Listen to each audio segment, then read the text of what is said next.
right and true, diverse as the flowers in the morning dew. Every face a chapter, every heart a beat, in this beautiful land where we all meet. South Africa, the land of contrasts, a symphony of cultures, histories, and breathtaking landscapes. But beyond its beauty and diversity, what truly defines South Africa? What is its soul? To explore this question, we're taking you to a thought-provoking seminar where passionate voices debated the essence of South Africa and what it truly represents. At the heart of this nation's story stand two towering figures, Jan Smuts and Nelson Mandela. Two men from different eras, yet connected by a vision that shaped the country's destiny. Now Mandela, you already know. His name resonates across the world, forever tied to the ideals of justice, freedom, and reconciliation. But what about Jan Smuts? His name may not be as familiar, yet his impact on South Africa and the world is just as profound. So take my hand.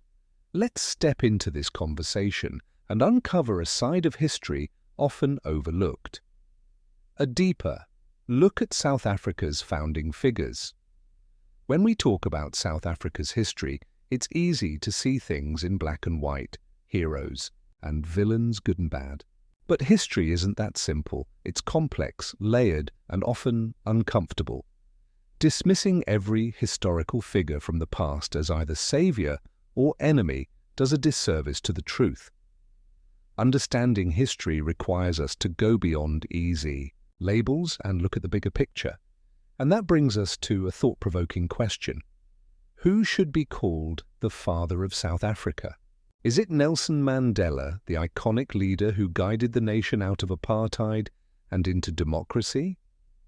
The man who became a global symbol of hope, unity, and reconciliation? Or is it Jan Smuts, the philosopher-statesman who helped shape South Africa's place in the world? The man who played a key role in the formation of the League of Nations and later the United Nations, and whose vision of unity and interconnectedness still influences global politics today. The legacy of Jan Smuts. Jan Smuts. Universal wisdom takes us on a journey through his life, his ideas, and his lasting influence. Smuts believed in something called holism, the idea that everything is connected, from people to nations to the natural world. He saw South Africa as more than just an African country. He believed it could be a bridge between different cultures and continents, a place where diversity was a strength rather than a division. For decades, I have discussed Smuts' contributions at some of South Africa's most iconic landmarks, the Union Buildings, Freedom Park, and the Voortrekker Monument. His vision wasn't just about politics. It was about finding common ground in a world often divided by race, culture, and ideology. Yet despite his global impact, Smuts is often forgotten in the story of South Africa. His legacy is overshadowed, sometimes misunderstood. But understanding his role and the bigger picture of South Africa's history can help us see the nation in a new light. A conversation worth having. This isn't just a history lesson. It's an invitation to think differently, to question, to explore. Is South Africa's story defined by one man alone? Or do Smuts and Mandela, two leaders from different times, together form a legacy of resilience, vision, and unity that continues to shape the nation today? As we take you into this seminar, grab your favorite drink, get comfortable, and enjoy the journey. This is history as a living, breathing conversation, one that invites you to be part of it. South Africa, a great and vibrant land. Jan Smuts, the architect of universal peace. Jan Smuts is the man who helped in great ways to stop the two world wars, philosopher, mentor to Winston Churchill, father of the United Nations, and champion of holism. Good day. My name is Cliff Weitzman, and I'm the founder of Speechify. I'm here requested by the South Africa community to talk about Jan Smuts as we embark on this journey. The creation of the Jan Smuts Center for Emerging Universal Human Being.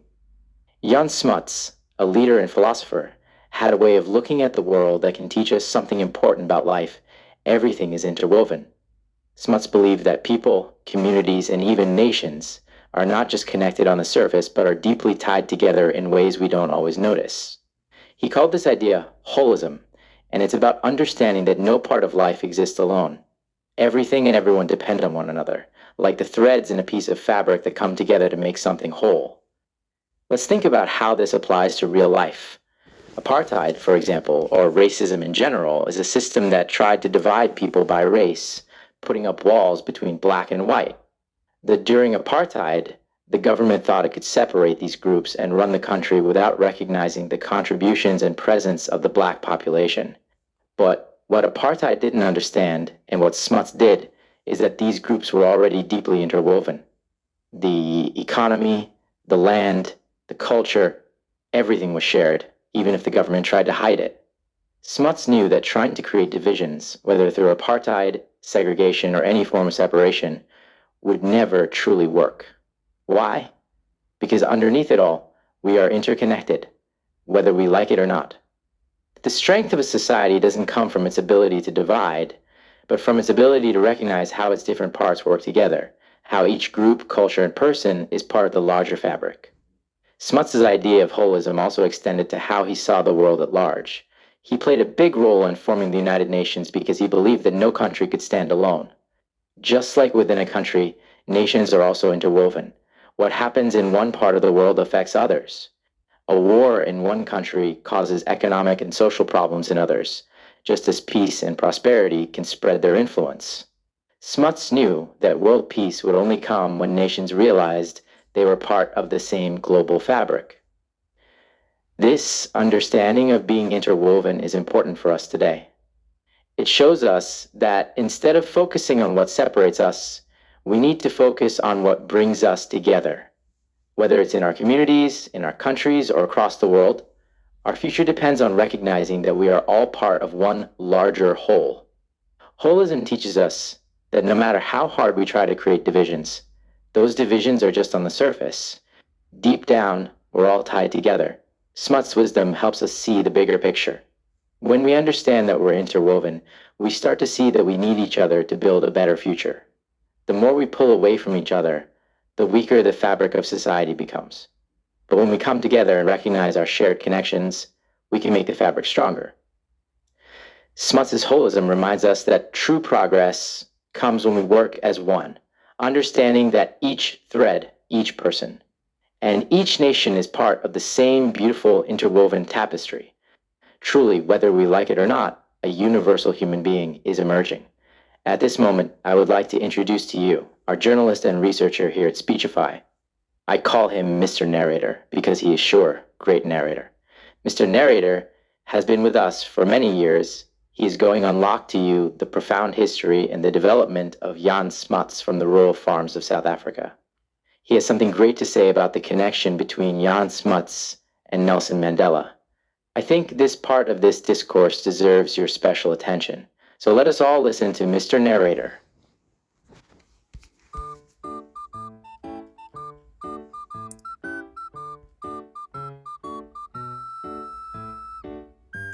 These two sons of South Africa, a bond beyond race. Jan Smuts and Nelson Mandela, two of South Africa's most extraordinary sons, have more in common than their surface-level differences might suggest. Their lives, philosophies, and leadership styles speak to a deeper connection, one that transcends racial boundaries and challenges the notion that skin color defines character. These men, coming from vastly different eras and circumstances, both embody the spirit of selflessness, patriotism, and a deep-rooted commitment to the welfare of South Africa and the world. Their legacies tell us that true leadership is not about race, but about values, purpose, and service. Both Smuts and Mandela were super patriots, men who loved their country with a passion that went far beyond personal gain or ambition. They never sought wealth, power, or status for themselves. There is not a trace of selfishness in their lives, no hint of greed, avarice, or ostentatious consumption. Neither man amassed personal wealth nor pursued material comfort at the expense of others. Instead, they devoted their lives to the pursuit of social justice, to the greater good, and to the betterment of their beloved South Africa. Both were driven by a sense of duty, by the deep belief that they were servants of a greater cause, their people, their country, and the world at large. In their humility and their commitment to public service, both Smuts and Mandela possessed the common touch. Despite their towering achievements, neither man lost his connection to the everyday struggles of ordinary people. They walked among their people, understood their needs, and devoted their lives to finding solutions to the challenges their nation faced. In this way, they became not just leaders, but servants of the Republic. Their concern was always for the people, never for themselves. No one could accuse Smuts or Mandela of being consumed by avarice, greed, or personal indulgence. These men, both legends in their own right, remained grounded, never allowing the temptations of power or wealth to cloud their vision for a better South Africa. Their mission was clear: to serve, to uplift, and to leave their country better than they found it. They both stood tall, not in their pursuit of personal glory, but in their unyielding dedication to the greater good. A parting of ways, misunderstanding Jan Smuts. Yet, despite their shared values, there is a point where these two great sons of South Africa part ways, at least in the eyes of history. It has been repeated 1,000,000 times, perhaps even 1,000,000,000, that Jan Smuts offered tacit support to racism. This accusation has been levied at him for decades, but it remains a surface-level rhetoric, one that fails to delve deeper into the man's true character, his principles, and his vision for South Africa. Smuts was not a racist, nor was he an advocate of apartheid, not by any stretch of the imagination. How could a man who lost so resoundingly to the National Party in 1948, the very architects of apartheid, be accused of supporting the very system that rejected him? If Smuts had been a supporter of apartheid, why would he have been defeated by those who sought to institutionalize racial segregation and oppression? The truth is that Smuts, though imperfect and sometimes politically out of step with the fervour of his time, was not a man who believed in racial hatred or division. In fact, he outright rejected the idea that black people should be rounded off and placed back into their traditional kraals, calling such a notion insane. Smuts' opponents, the hardline apartheid supporters, were vocal in their demands for a strict, oppressive racial hierarchy. Yet Smuts, while perhaps not as radical in his opposition to apartheid as Mandela would later be, did not share their vision of division and racial suppression. Instead, Smuts believed in the slow, deliberate evolution of society. He understood that change could not be forced overnight, that racial harmony and integration would come with time and patience. His was the path of gradualism, a belief in evolution over revolution. Smuts, like Charles Darwin, whose intellectual legacy loomed large at Cambridge, where they both studied, understood that societies evolve slowly. He believed that South Africa too would evolve, moving toward a place of racial harmony, not through violence or sudden upheaval, but through steady, thoughtful change. He was, after all, the father of the concept of holism, the idea that the world and all life within it is interconnected. To Smuts, this interconnectedness was not just a scientific principle, it was a guiding force in his understanding of society and race relations. A good man misunderstood. Smuts should be judged fairly. Those who knew him best, people like Winston Churchill, Woodrow Wilson, and other towering figures of the 20th century, knew him as a good man, a man whose heart was in the right place. His defeat by apartheid's architects does not make him complicit in their crimes. It marks him as a man who was out of step with the forces of extremism that were taking over his beloved country. He was a leader who advocated gradual integration and opposed the radical division that apartheid represented. His vision was not perfect, but his intentions were noble. Revolution versus evolution, Mandela versus Smuts. Nelson Mandela and the ANC, the African National Congress, demanded revolution. They waged armed struggle against apartheid. They wanted to make the country ungovernable and took boys in their teens and made them soldiers in the bushes. People are naturally drawn to action and violence. Humanity's long history is marked by wars, battles, and the shedding of blood on an immense scale. From ancient conquests to modern warfare, conflict has been a defining force in the story of civilization. It's no wonder that movies portraying violence, shootings, death, and dramatic fights often achieve more success than those centered on peace and gradual change. In these depictions of violence, audiences find drama, tension, and raw energy, elements that appeal to our primal instincts and historical memory of conflict as a means of resolution. This attraction to violence and revolution also helps explain why people often glorify revolutionaries, those who promise swift, dramatic change, and look down on those who advocate for slow evolutionary progress, like Jan Smuts. Revolution offers an immediate, thrilling break from the status quo, often fueled by fiery rhetoric and the promise of tearing down existing systems.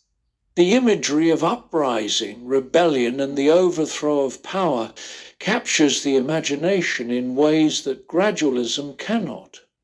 Evolutionary change, by contrast, lacks the spectacle of revolution. It unfolds slowly, quietly, and with patience, requiring people to trust in a process that can take years, even generations. It's far less exciting, far less heroic in the traditional sense. Figures like Smuts, who championed gradualism and believed in the slow evolution of societies toward unity and peace, are often seen as less dynamic or even passive compared to the charismatic revolutionaries who promise immediate transformation.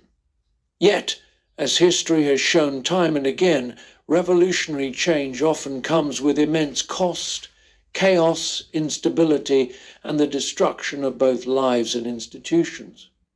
Evolutionary change, while slower and less glamorous, tends to be more sustainable and less destructive, laying a stronger foundation for lasting progress.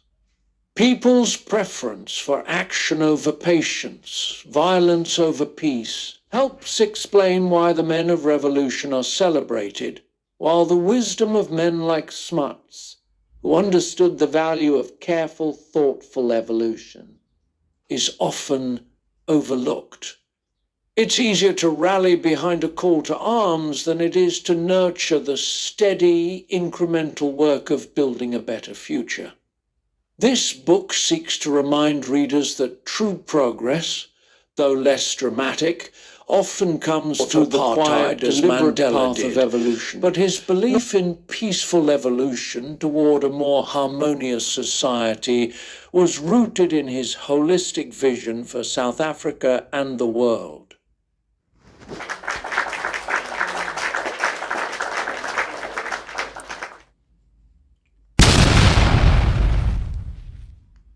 That was profound coming from Mr. Narrator. Let me just a quick review of what Mr. Narrator said. Jan Smuts and Nelson Mandela, two of South Africa's most extraordinary sons, have more in common than their surface-level differences might suggest. Their lives, philosophies, and leadership styles speak to a deeper connection, one that transcends racial boundaries and challenges the notion that skin color defines character. These men, coming from vastly different eras and circumstances, both embodied the spirit of selflessness, patriotism, and a deep-rooted commitment to the welfare of South Africa and the world. Their legacies tell us that true leadership is not about race, but about values, purpose, and service. The connection between Mandela and Smuts, two of South Africa's most iconic figures, runs deeper than just their shared national history. It ties into their shared commitment to the principles of peace, unity, and the betterment of all humanity. In South Africa, Jan Smuts was not only a statesman, but also a philosopher whose vision of holism shaped his approach to life and politics. His belief in the interconnectedness of all people and systems informed his gradual evolutionary approach to racial integration, an approach rooted in harmony, not division. 14 Smuts advocated for an inclusive society, where the races would come together naturally, rather than through violent upheaval. Yet in 1948, at the very moment Nelson Mandela was elected as the National Secretary of the African National Congress ANC Youth League, Smuts faced his political defeat at the hands of the hardline National Party, whose leaders would go on to institutionalize apartheid. It was a pivotal year. As Smuts, South Africa's elder statesman and first citizen, lost the national elections to the apartheid regime, Mandela was just beginning his rise to prominence. In many ways, it was as if a relay was taking place, unspoken and invisible, between these two figures, their paths running parallel in South Africa's evolving political landscape. Smuts, the philosopher of gradual change and integration, was stepping back as Mandela, the activist for immediate justice, stepped forward. One sun was setting as the other was just beginning to rise. Yet Smuts' sunset was no ordinary one. Though his political career within South Africa came to an end in 1948, Smuts ascended to new intellectual heights that same year, becoming the chancellor of the historic intellectual powerhouse, the University of Cambridge. It was a golden retirement, fitting for a man whose contributions to global diplomacy and the intellectual world continued to resonate beyond the political arena. As Smuts assumed this prestigious position, his role in shaping the post-war world, and in particular his pivotal influence on the founding of the United Nations, was further cemented. It was as if Smuts, though retreating from the immediate political landscape, passed the baton of leadership to the next generation, leaving a legacy of thought, vision, and principles that would continue to guide future leaders like Mandela. This connection between Mandela and Smuts is profound, despite their different approaches to addressing the racial and political challenges of their time. While Mandela, young and defiant, was rallying the youth of the ANC toward more immediate and radical change, Smuts, with decades of leadership behind him, remained an advocate for measured progress and integration. But both men were bound by a deep commitment to the betterment of South Africa and the global community. Both men, in their own way, envisioned a South Africa where its people could live as one, unified in their diversity. In 1948, as Smuts stepped off the political stage and Mandela began to rise, it symbolized not a divergence, but a passing of the torch.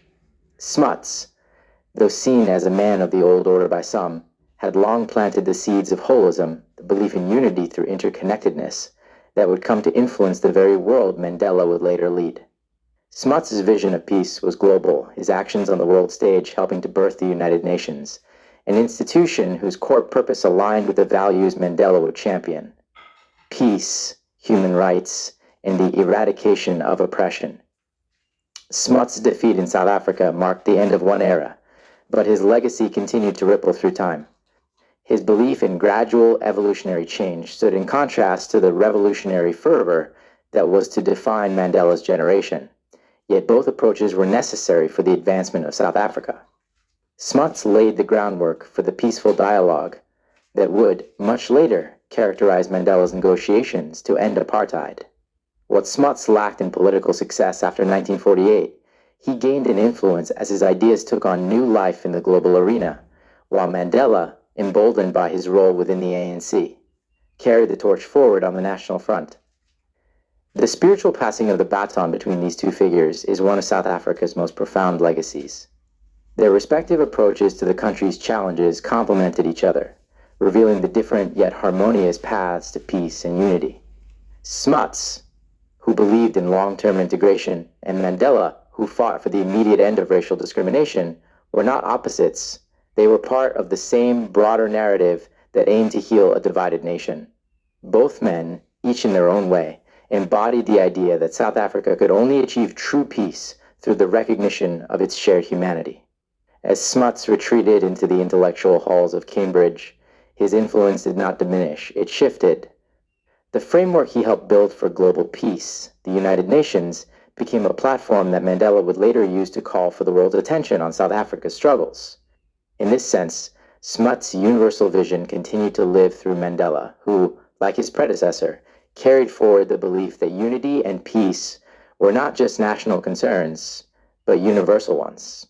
This chapter in South Africa's history reminds us that the story of liberation, peace, and unity is not a tale of opposites, but of connected legacies. Jan Smuts and Nelson Mandela, while often seen as figures on opposite sides of history, in fact shared a deeper connection through their vision for South Africa. One advocated for evolutionary change, the other for revolutionary action. But together, they helped shape the moral and political landscape that would guide South Africa from its darkest days toward its place as a beacon of hope and reconciliation in the world. Their suns may have risen and set at different times, but their legacies were inextricably linked, moving South Africa and the world toward the universal peace and harmony that both men, in their own ways, championed. South Africa's identity, shaped by centuries of interaction between different peoples, has always been more cosmopolitan than many of its neighbors. The country's position at the southern tip of Africa has made it a natural hub for trade and cultural exchange, and its history reflects this global connectedness. From the early interactions between the Khoisan people and Europeans to the later influx of Indian, Chinese, Pakistan, Bangladesh, Slavs, and Thai people. South Africa has always been a melting pot of cultures and traditions. This cosmopolitanism is one of the reasons why South Africa stands apart from much of the rest of Africa. While many African nations have strong, localized identities based on ethnic or tribal affiliations, South Africa's history has created a much more complex and multifaceted national character. This diversity has often been a source of tension, but it has also been a source of strength, giving the country a global perspective that is rare on the continent. In this sense, South Africa embodies the personality of the global, universal Jan Smuts. But this story of South Africa carrying the soul and ghost of Jan Smuts will be related to you by Gwyneth Paltrow. Gwyneth Paltrow is an Academy Award-winning actress, the author of 4 New York Times best-selling cookbooks, and the founder and chief executive of the lifestyle company Goop. So it's a sheer privilege that we have Gwyneth Paltrow relate this great story in our quest to learn and understand Jan Smuts. So let us pay attention.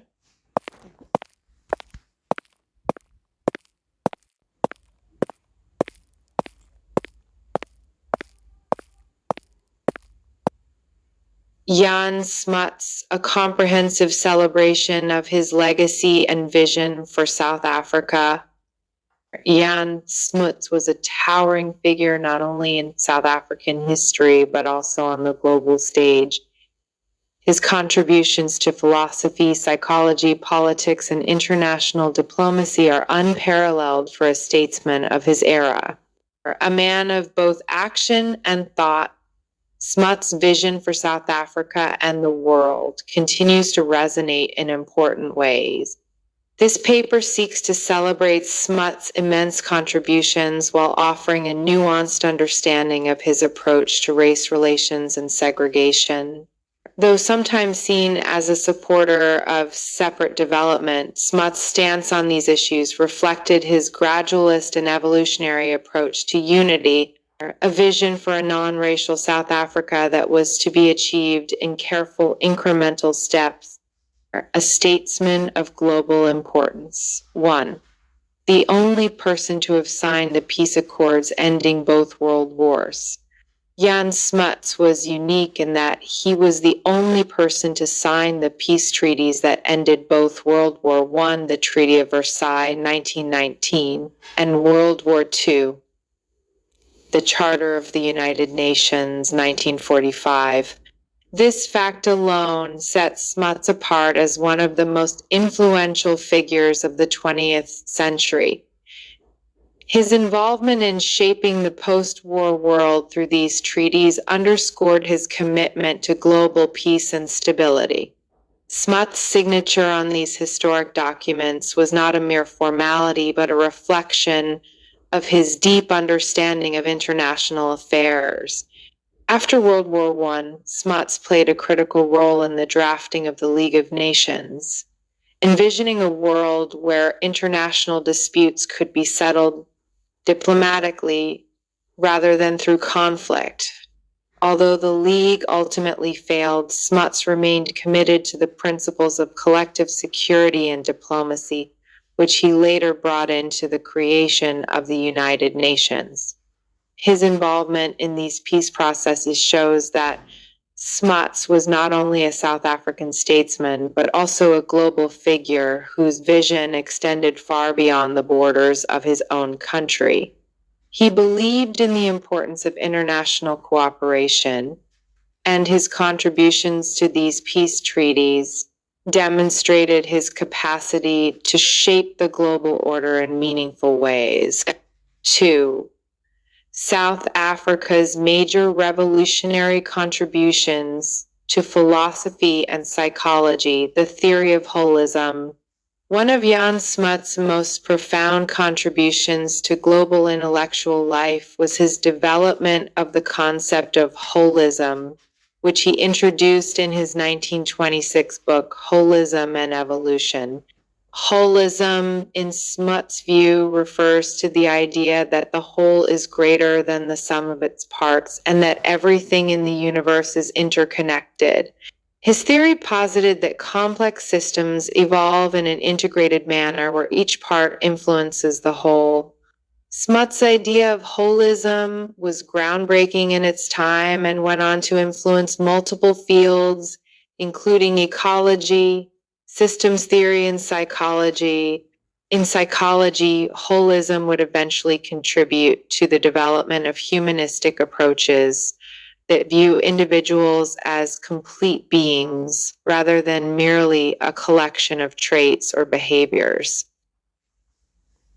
Smuts' holistic vision extended beyond biology and into his political philosophy, where he believed that society too should be viewed as a whole in which every group and individual plays a part in the overall structure.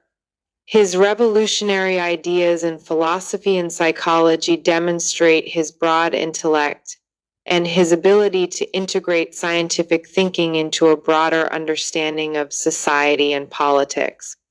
Smuts' thinking was not confined to the immediate concerns of his time, but anticipated modern discussions about complexity, integration, and interdependence, all of which are central to contemporary global challenges. 3. Prime Minister and first citizen of South Africa. Smuts holds the unique distinction of being the only South African to have served as prime minister during two critical periods in the country's history, from 1919 to 1924 and from 1939 to 1948. In this role, Smuts was not just a political leader, but a visionary who worked to guide South Africa through tumultuous global and local events. Smuts' prime ministership coincided with the aftermath of World War I and later with the challenges of World War II, during which South Africa played a strategic role on the global stage. His leadership during these times of conflict and transition was characterized by his pragmatism, diplomacy, and commitment to balancing South Africa's role in the British Commonwealth with its own national interests. 4. Chancellor of Cambridge University, a South African in an esteemed position. In 1948, Jan Smuts became the Chancellor of the University of Cambridge, one of the most prestigious academic institutions in the world. This was an extraordinary achievement for a South African, marking Smuts as not only a man of practical political wisdom, but also one of intellectual and scholarly stature. His election as chancellor reflected the respect he commanded internationally, both as a statesman and as a thinker. Smuts' time as chancellor at Cambridge was significant in reinforcing the global dimensions of his career. It connected him with some of the world's leading intellectuals, further cementing his role as a thought leader on the international stage. Smuts' role at Cambridge also symbolized his belief in the power of education to shape future leaders and foster global understanding. 5. Major contributions to the United Nations Charter. Smuts was instrumental in drafting the preamble of the United Nations Charter, which emphasized the need to save succeeding generations from the scourge of war and to affirm faith in fundamental human rights. His vision for the UN was born out of his experience with the failure of the League of Nations, and he saw the UN as a stronger, more effective mechanism for maintaining global peace. Smuts' role in shaping the UN Charter is often overlooked, but is one of his most significant legacies. He understood that the post-war world required an international body that could mediate conflicts and promote human rights across the globe. His influence on the formation of the UN remains a testament to his forward-thinking approach to international diplomacy and governance. 6. The visionary behind the Union of South Africa and the Union buildings. Smuts played a crucial role in the creation of the Union of South Africa in 1910, which united the British and Boer territories into a single nation. This was a monumental achievement in South African history, and Smuts' vision for the Union was rooted in his desire to create a cohesive, stable country that could play a leading role in international affairs. In line with his vision of national unity, Smuts also oversaw the construction of the Union buildings in Pretoria, an architectural symbol of South Africa's newfound unity and strength. The Union buildings remain one of the most iconic landmarks in South Africa, representing the seat of government and the country's aspirations toward peace and stability. 7. Mentorship of South Africa toward unity, even in the face of tremendous challenges. Though his approach to segregation is often misunderstood, Smuts' vision for a non-racial South Africa was one of cautious optimism, grounded in his belief in the power of gradual change. His life and career serve as a testament to the possibility of integrating diverse elements of society into a cohesive whole, a vision that remains relevant as South Africa continues its journey toward a more unified future.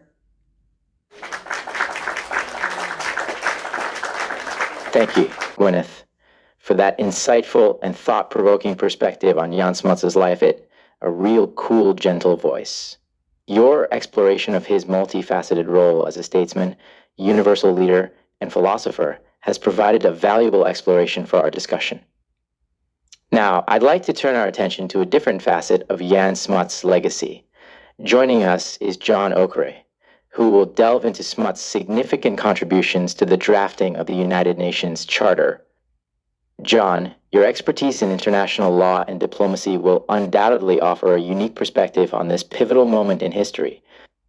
So let us listen.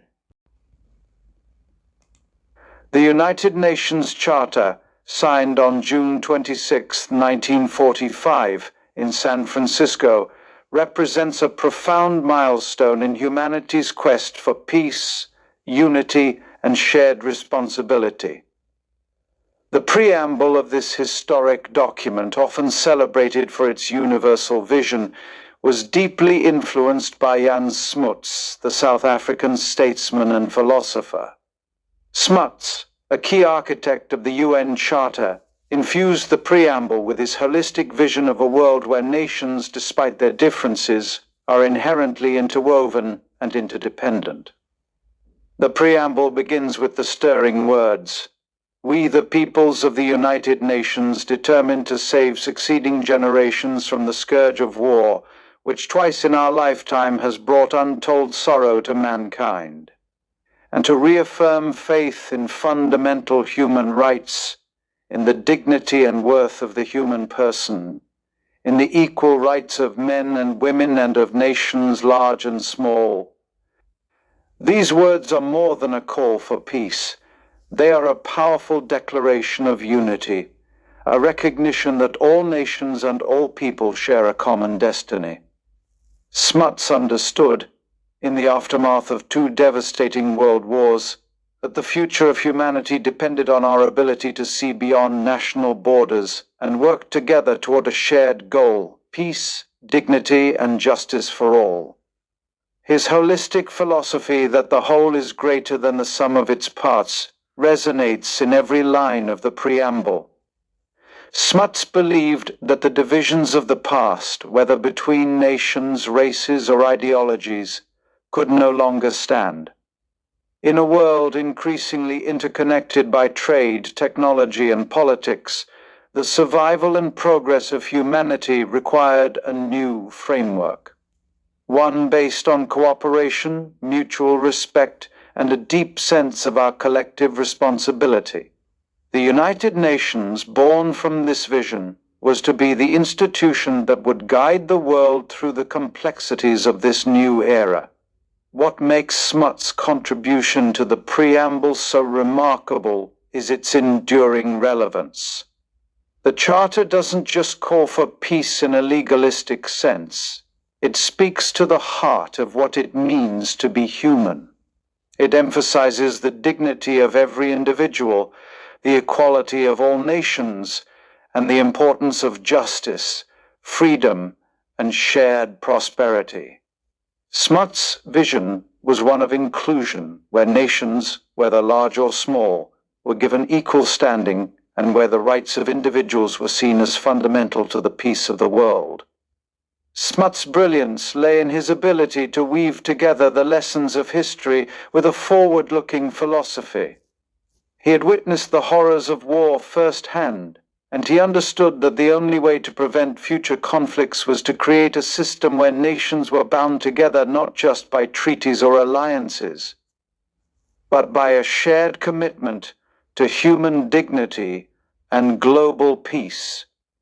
The preamble reflects this holistic approach, recognizing that peace is not merely the absence of war, but the presence of justice, equality, and human rights. Jan Smuts' authorship of the UN Charter's preamble is a testament to his legacy as a global thinker and statesman. His vision, rooted in his philosophy of holism, has shaped the way nations interact on the world stage for over 7 decades. The United Nations, with its mission to foster peace, cooperation, and human rights, is a living embodiment of Smuts' belief that humanity's progress depends on its ability to work as a unified whole. His influence continues to resonate today as the world grapples with new challenges that require the same spirit of unity and collaboration he championed. In crafting the preamble, Smuts didn't just create a statement for his time, he laid the foundation for a new world order, one that continues to guide us toward a more peaceful, just, and interconnected future.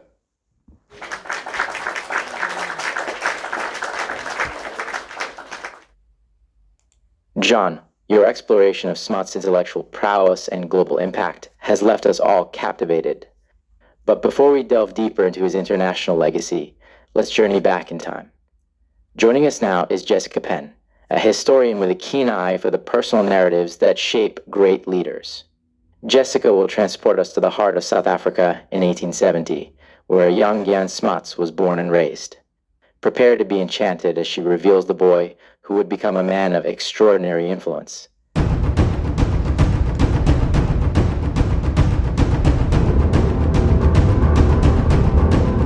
Jan Smuts' early life on a rural farm in South Africa was a world filled with the rhythms of nature and the hard, simple joys of farm life. Born in 1870 on the Smuts family farm called Bovenplaats near Riebeek West, Smuts grew up surrounded by the wide, open fields, rolling hills, and the vivid African sky. His childhood was steeped in the values of hard work, self-reliance, and a deep connection to the land, qualities that would shape his character and philosophical outlook for the rest of his life. Life on the farm was not for the faint-hearted. Every day was filled with tasks that demanded physical strength and mental resilience. Smuts, like many farm boys of his time, would rise early with the sun, often before the first light, to tend to the fields with his family. The smell of dew on the grass, the sound of roosters crowing, and the first light of dawn casting long shadows across the land were all part of his daily routine. The day might begin with plowing the fields, the rhythmic clink of metal on earth as oxen pulled the plow through the fertile soil. Smuts, young and eager, would have taken part in these activities, working alongside his father and older brothers. This physical connection to the earth, the feel of soil in his hands, and the sight of crops growing tall would have instilled in him a profound respect for nature's cycles and the balance required to nurture the land. Cutting wood for fire was another task that required both skill and patience. Smuts would have learned to swing an axe with precision, splitting logs to stockpile for the long, chilly winter nights in the Cape. The smell of freshly cut wood, mingling with the earthy scent of the farm, would fill the air as stacks of logs were carefully stored near the family home. The warmth of a fire was a simple but essential comfort, and each log represented the fruits of Smuts' labor. When the work was done, the reward was found in the simpler pleasures of farm life. One of the most enjoyable traditions was the preparation of potjikos, a rich, slow-cooked stew that simmered over an open fire. The potjie, a three-legged cast-iron pot, would be filled with vegetables harvested from the farm, perhaps potatoes, carrots, and onions, along with fresh herbs and a hearty cut of meat. The smells of the slow-cooking meal would waft across the farmyard, inviting family and neighbors to gather around. Smuts, still a boy, would have delighted in the taste of these simple, nourishing meals that brought together the flavors of the land and the community. Farm fresh milk was another treat of Smuts' early life. After milking the cows in the morning, the fresh, creamy milk would be poured straight into jugs, still warm from the animal.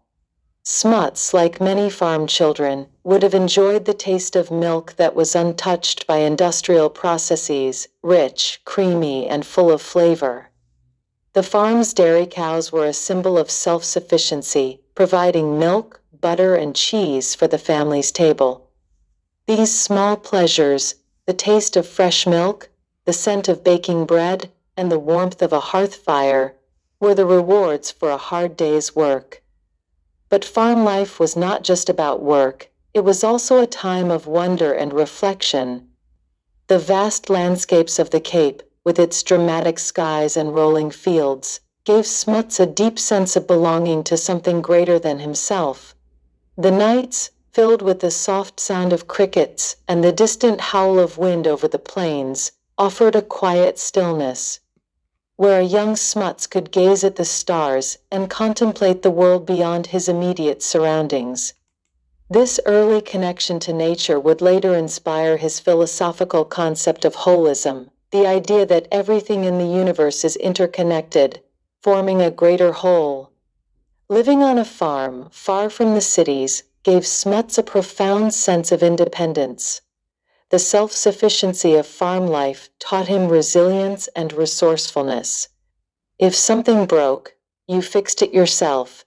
If the weather turned harsh, you found ways to adapt.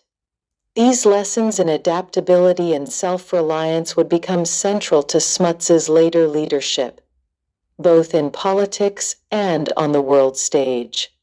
The rugged beauty of farm life shaped Jan Smuts into the man he would become, strong, introspective, and deeply attuned to the rhythms of nature.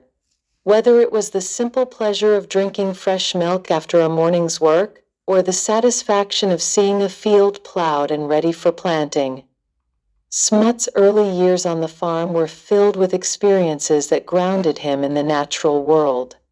These early lessons in hard work, humility, and interconnectedness were not just a part of his childhood. They became the foundation for the global leader and philosopher he would eventually become. Smuts' love for the land never left him. Even in his later years, as he led South Africa and contributed to the formation of the United Nations, he remained a man deeply connected to the earth. His early life on the farm shaped his worldview, giving him a sense of balance between human activity and the natural world, between hard work and the simple joys of life, and between the individual and the larger whole of humanity.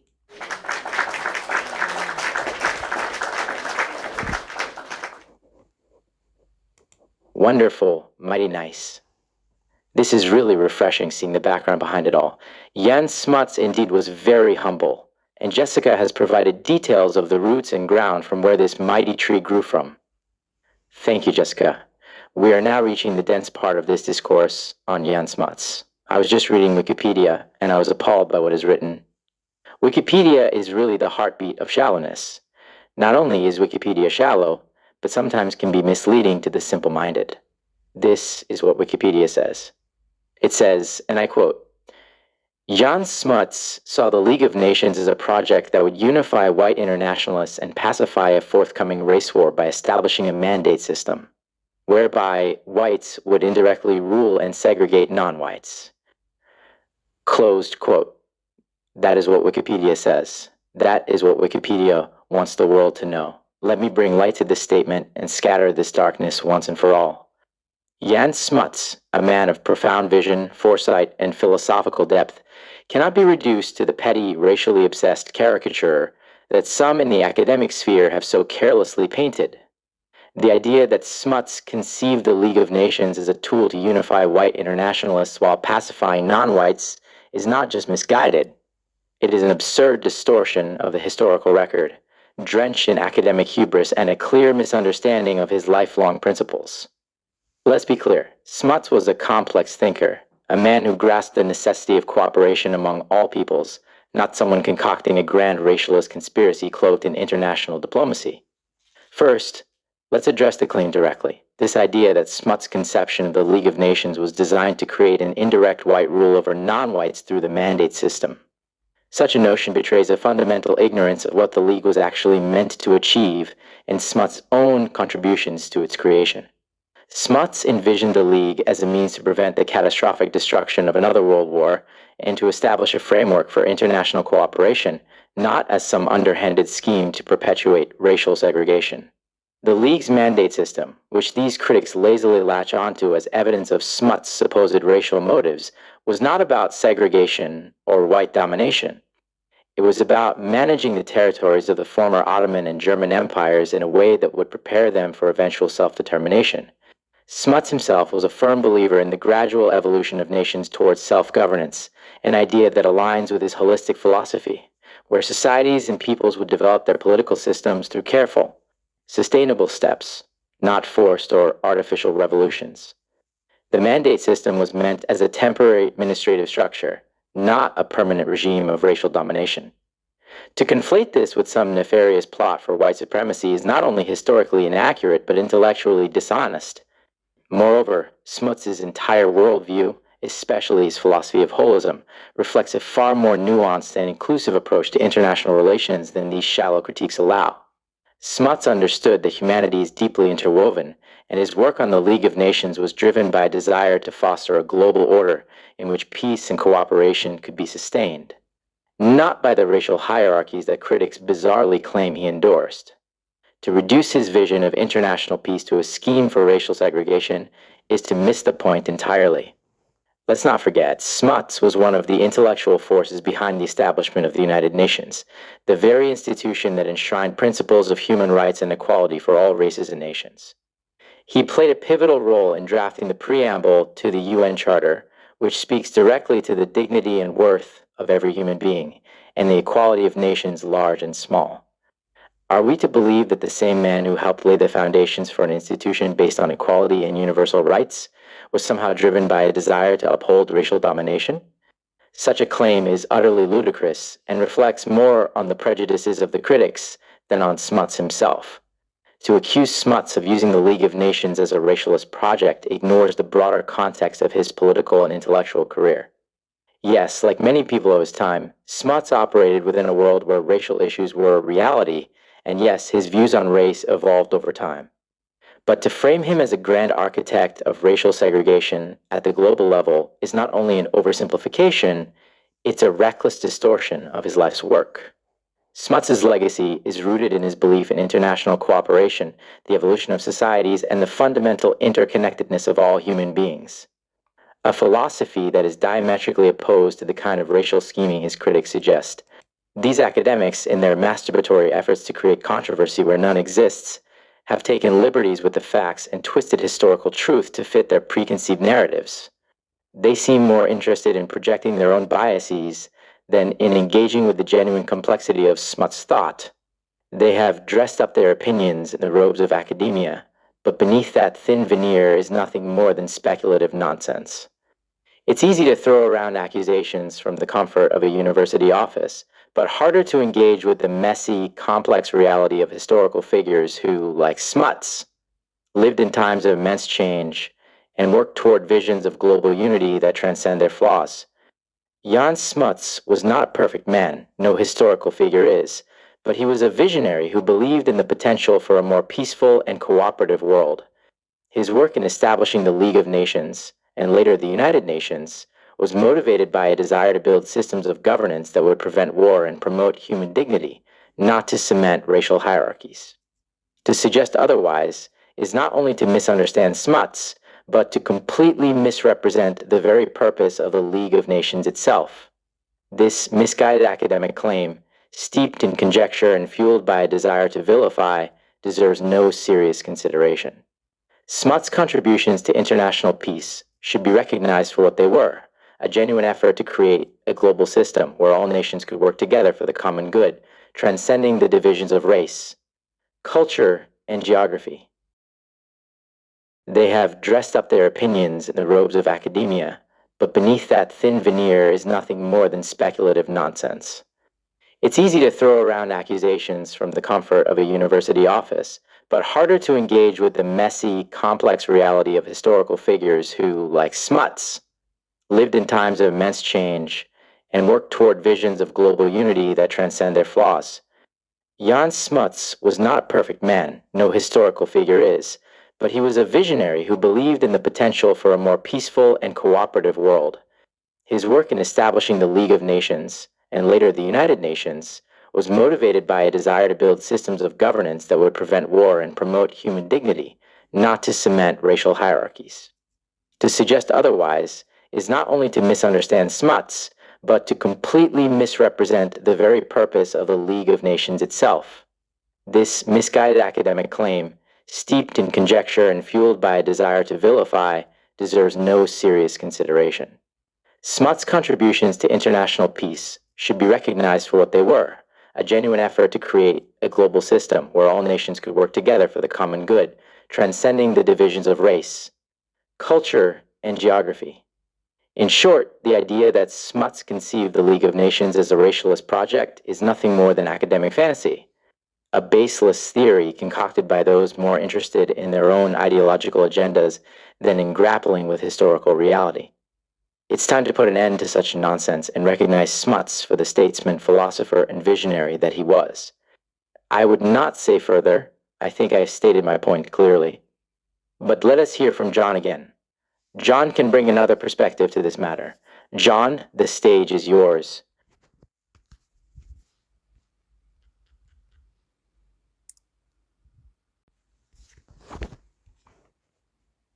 Let's get one thing straight. Jan Smuts was not a man of cowardly backroom scheming or empty words. He was a trench warrior, a soldier forged in the fires of conflict from an early age. Smuts grew up as the Anglo-Boer War was brewing, and he became a leader on the battlefield during the Second Boer War. This man was no stranger to conflict. He led armies, stood in the mud and blood of war, and then went on to serve actively in both world wars. If Jan Smuts were a racist bent on subjugating non-whites, as these misguided critics would have us believe, he had every opportunity, backed by military prowess and political power, to impose his will on South Africa's black population. And yet, history tells us none of that happened. Smuts held absolute power twice as Prime Minister of South Africa, leading a country where black communities were everywhere, vulnerable and unarmed in the political sense. If Smuts were the racist that these so-called academics claim, why didn't he unleash his formidable military strategies, the same ones that made him one of the great tacticians of the Second Boer War and World Wars? On the defenseless black population? He knew war, he understood domination, and yet history bears no evidence that he used his power to crush black South Africans. Not a single instance. Not one news segment from history can tell us Smuts set out to massacre or subjugate black South Africans. So, where is this so-called white supremacist agenda that they dare pin on him? The silence of history on this front is deafening. Contrast this with the well-documented actions of Winston Churchill in India. It's no secret that Churchill's policies led to the Bengal famine, an event where millions of Indians perished, and it's there in plain sight in history's record. Churchill is rightly critiqued by many for these actions, and no one hides from calling him out when needed. But why is Smuts being painted with the same brush when he did not commit such atrocities? Why are these so-called scholars inventing racist narratives about Smuts that history itself refutes? What Smuts didn't do, what never happened, is also history. And yet, they conveniently ignore it to fit their warped theories. Smuts' legacy, whatever one might critique about his policies, is not stained by genocidal campaigns or violent suppression of black people in South Africa. He didn't lead military campaigns to decimate or subjugate black populations, and that's an irrefutable fact. He could have done so. He had the power, the experience, and the political backing, but he chose not to. Why? Because Smuts was a man of complexity, a leader who believed in gradual change, and someone who, though not perfect by modern standards, operated with a far more sophisticated approach to race relations than these critics give him credit for. If Smuts truly harbored the racist supremacist instincts that his detractors claim, he would have used his expertise as a military leader to enforce segregation and crush opposition at every opportunity. Yet he didn't. His focus, even during times when he had absolute control, was never on violently suppressing the black population. Yes, his policies may not have aligned with our modern ideals of equality, but to paint him as a genocidal racist is not only historically inaccurate, it's slanderous. The bottom line is this: Jan Smuts could have wielded his military experience to brutally enforce racial subjugation in South Africa. He didn't. History shows us what he didn't do as much as what he did. And those actions, or lack of them, speak louder than the fevered imaginations of modern critics who try to distort the truth to fit their shallow narratives. The man who fought in the trenches, who commanded armies in world wars, didn't turn that power against his own country's black population when he had every opportunity to do so. So why do they paint Smuts this way? It's an act of academic dishonesty, an attempt to smear a complex figure with the simplistic and overused brush of racism. These critics, in their comfortable robes of academia, conveniently ignore the nuanced reality of Smuts' life, focusing instead on revisionist theories that lack substance. They try to create a villain where none exists, inventing motives and agendas that simply don't align with the facts. Smuts' legacy is more than just a political or military career. It's a testament to his vision for South Africa and the world, one that sought gradual, inclusive progress rather than violent suppression. It's high time we stop allowing this baseless slander of Jan Smuts to persist in academic circles and recognize the real man with his real achievements and, yes, his real complexities. Enough of the nonsense.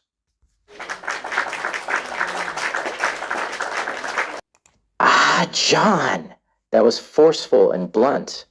John, that was really emphatic and very deep. This stuff you will not read from Wikipedia that intoxicate the world with straying line thinking from shallow waters. One thing I like about the truth is that it's like an iron tonic. Truth liberates. After what John said, I feel liberated. But is that it all? Let us get to the details. In order to do that, I would like to call upon Russell Shaw. I call Russell Mr. Beast because he really is a beast. He has a powerful voice. Mr. Beast, come on. Tell us more about these baseless critics. Let us get the truth out into the public domain. It is getting heated here. I mean, the discourse, it is getting heated. Mr. Beast, it is your time to educate the public. Let's get to the heart of the matter. The true measure of Jan Smuts' legacy is found in what happened after he left office. It was only when Smuts vacated the highest seat of power in South Africa that we saw a dramatic rise in black political activism, the Defiance Campaign, the Freedom Charter, and the mass movements that followed. This is not a coincidence. Smuts, for all his flaws, was able to maintain a delicate balance in South Africa. A balance that reflected his holistic vision for an interwoven society, where racial groups, though not yet equal by any modern standard, were tightly bound within a larger framework. When Smuts left office, that delicate balance snapped. Smuts, throughout his tenure, operated in a period of immense racial and political tension. South Africa was not an easy nation to govern. It was a country built on a myriad of cultures, races, and economic divisions, and Smuts, despite his critics, worked to hold it all together. His efforts to build an interwoven South Africa came from his belief in holism, the idea that society was an interconnected whole, where the actions of one part affected the others. He knew that the future of the nation depended on gradual change and integration. It's important to understand that this wasn't a man working to keep power in the hands of a select few. Smuts recognized that progress could not happen overnight, but that it had to be built slowly, carefully, and deeply rooted at every level of society. When Smuts left office in 1948, following the victory of the hardline National Party, the carefully woven fabric he had maintained began to unravel. It was during this period, when apartheid was enforced with brutal vigor, that we saw the rise of movements like the Defiance Campaign of the early 1950s and the adoption of the Freedom Charter in 1955. These were moments of great significance in the struggle for Black South African rights. But let's be clear. These movements arose because the framework that Smuts had tried to maintain collapsed when the extreme policies of apartheid were imposed. Smuts, during his time in office, wasn't blind to the tensions in South Africa. He knew that power could not remain in the hands of one racial group forever. His idea of an interwoven South Africa was not about enforcing apartheid, but about finding a way for different racial groups to coexist while allowing for gradual integration. His approach was evolutionary, not revolutionary. And while this might not have satisfied everyone, it's important to recognize that the complete collapse of racial relations and the violent resistance movements only began after Smuts left office. Smuts was able to maintain a fragile peace because he understood the interconnectedness of South African society. He worked to hold the nation together, even if imperfectly, because he saw that pulling at any one thread, whether it be the rights of black South Africans or the fears of white Afrikaners, could unravel the whole fabric of the nation. When he left, that cord broke. The hardline apartheid regime that followed made no such attempts at balance. Instead, they pursued a brutal policy of segregation that ultimately led to the uprising of black political power. This isn't to say Smuts was a perfect leader or that his policies were beyond reproach, but it is to say that Smuts' South Africa was one where the delicate threads of race, culture, and power were being carefully managed, however fragilely. It was when the more extreme forces of apartheid took over that the nation saw the rise of more aggressive resistance from the black population, leading to the eventual fall of apartheid decades later. Smuts, in his vision, understood the importance of gradual evolution toward a more inclusive society. He believed in the idea that South Africa could be something greater than the sum of its parts, a country where different racial groups were interwoven into a unified whole. When he left the stage, the extremists on both sides tore at that fabric. The rise of the Defiance Campaign, the drafting of the Freedom Charter, and the subsequent political awakening of black South Africans were all signs that the balanced approach Smuts had attempted was no longer in place. In conclusion, Smuts' departure from office marked the beginning of a new, more tumultuous chapter in South Africa's history. His vision for an interwoven, holistic South Africa was torn apart by the rigid, divisive policies of apartheid. The rise of black political activism in the years following his exit is evidence not of his failure, but of the collapse of the careful balancing act he had maintained during his leadership. Smuts, for all his complexities, was working towards something deeper, a nation where gradual progress could one day lead to true integration. When that effort was abandoned, the inevitable tensions boiled over. Thank you, Mr. Beast. You stated the point very well. These are facts. What more can I say? Let me review what Mr. Beast have said by way of illumination. In 1948, Nelson Mandela emerged as a rising national leader, having been elected as the president of the ANC Youth League. This period marked the beginning of Mandela's significant role in South Africa's liberation struggle. But what's most telling, and what should give pause to those who falsely portray Jan Smuts as a simple-minded enemy of the Black liberation movement, is the fact that in Mandela's monumental autobiography, Long Walk to Freedom, Smuts is not portrayed as an enemy at all. Nowhere in Mandela's account of his life and the struggle for freedom is Smuts singled out as the oppressor or an adversary to the cause. This omission isn't accidental. Mandela, a man who was remarkably candid and critical of those who stood in the way of justice, knew that Smuts was not the villain in South Africa's racial drama. It would have been easy for Mandela to attack Smuts if Smuts had been the architect of the type of hardline racial segregation that the National Party would soon enforce through apartheid. But Mandela didn't, because Smuts, for all his complexities, was never the core of the problem that Mandela was fighting against. Smuts' South Africa was not one where black South Africans were free, no doubt. But Smuts was also not the architect of the brutal apartheid policies that would soon dominate the nation after his departure from office in 1948. In fact, Mandela himself rose to prominence during a time when the Afrikaner-dominated National Party had just taken power. A party that quickly implemented apartheid policies that were far harsher and more dehumanizing than anything that had been enacted under Smuts' leadership. Mandela's struggle was largely against the apartheid system put in place after Smuts left the political stage, not during his leadership. This is a crucial point. Smuts, while not a champion of racial equality by today's standards, operated in a different framework, one of gradualism and evolution. His vision was to maintain a complex balance in South Africa, not to enforce strict racial domination as his successors would.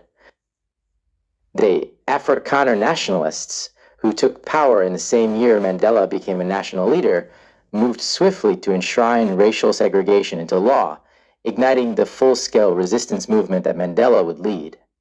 The fact that Mandela makes no mention of Smuts as an enemy in his long walk to freedom is significant. It shows that Mandela recognized the nuance of Smuts' leadership and didn't see him as a direct threat to the freedom struggle. This isn't to say that Mandela agreed with everything Smuts did, but it does show that Smuts was not the primary antagonist in the Black liberation narrative. The real enemies were those who enforced apartheid, those who sought to crush Black political and social movements with draconian laws, violence, and repression. So, why do some modern critics try to paint Smuts as a villain? The answer lies in a desire to simplify a complex history, to turn nuanced figures into one-dimensional symbols of oppression. But history doesn't support this portrayal.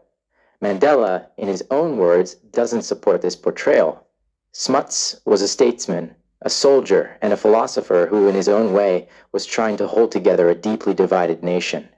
His policies were not without fault, and they did not go far enough in addressing the demands of Black South Africans. But to say that he was the enemy of freedom, as some suggest, is a gross misreading of history. The real architects of the oppressive apartheid system came after him, and they were the true targets of Mandela's struggle. In short, Mandela's own autobiography serves as a powerful rebuke to those who would try to cast Smuts as the enemy of the Black liberation movement. Long Walk to Freedom is a reflection of a life spent fighting real injustice, and the fact that Smuts isn't named as an adversary speaks volumes. It tells us that Smuts, for all his complexities, was not the figure standing in the way of South Africa's ultimate freedom. Those who came after him were. Let's not rewrite history to suit false narratives. Let's respect the truth of what was, as Mandela himself told it.